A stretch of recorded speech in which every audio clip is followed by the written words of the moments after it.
do the best ideas come to you at, Steve? I would say on once particularly, it was watching Martin.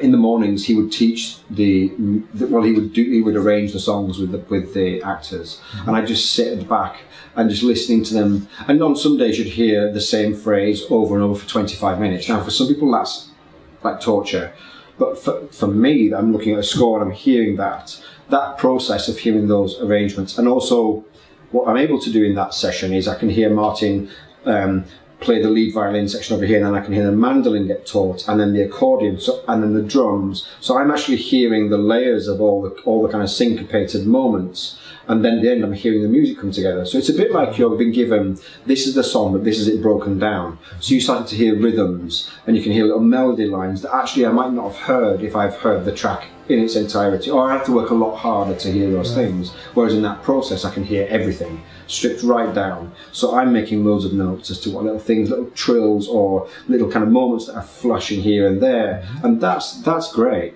for somebody in my position to think about how you might orchestrate, and then also watching them hold their instruments, because I knew I wanted them to move and play. So just watching how their fretwork would be affected if they're here or if they're here. So all that kind of thing, just the ergonomics of things were kind of happening in the room every morning for an hour. So very much it goes into it. Yeah, I mean, I didn't have anything at the start of rehearsals. Wow. Nothing. But going in clean like that was probably a blessing? Yeah. We did a workshop where Ender very, very generously wrote a kind of subplot, which was between each of the songs. There was like this musical moment where you'd meet the people of Dublin who fall in love at the beginning in these little sections, and then they fall out of love, and it was this big, grand idea. And it was just Ender trying to make sure that I had something to work with, and it was a gorgeous idea, and I made some terrible work in the workshop. So we're like, no, cut all that. We don't have to do any of that. Right. So I knew that didn't have to happen. I knew the story was going to be strong without lots of big shapes, big choreography, but we had to get the small stuff right.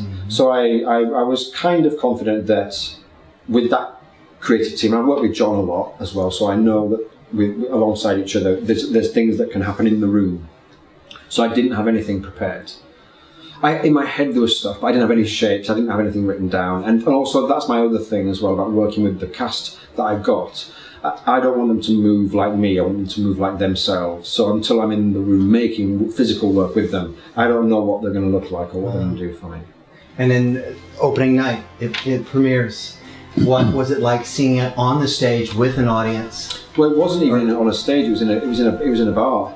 The first version. Oh, absolutely. Wow. So we didn't even have a proper stage, and so it felt great. Wow. And then coming down to New York Theatre Workshop, that was when we had to commit to it being a set. And of course then Bob was like, well, he worked in a bar, so the set will be a bar. You know, is that great? I mean, John had always said he wanted it to feel like a bar at the top that people could get involved in. Of course then the show has had this life and this touring version where it's had to be bigger or play in bigger auditoriums. Right. And the joy of it and the power of it was only ever really obvious to us when we started to play big theatres, and the show still does what it does, because I wouldn't have known that. Tremendous rush. Yeah. Yeah, cool.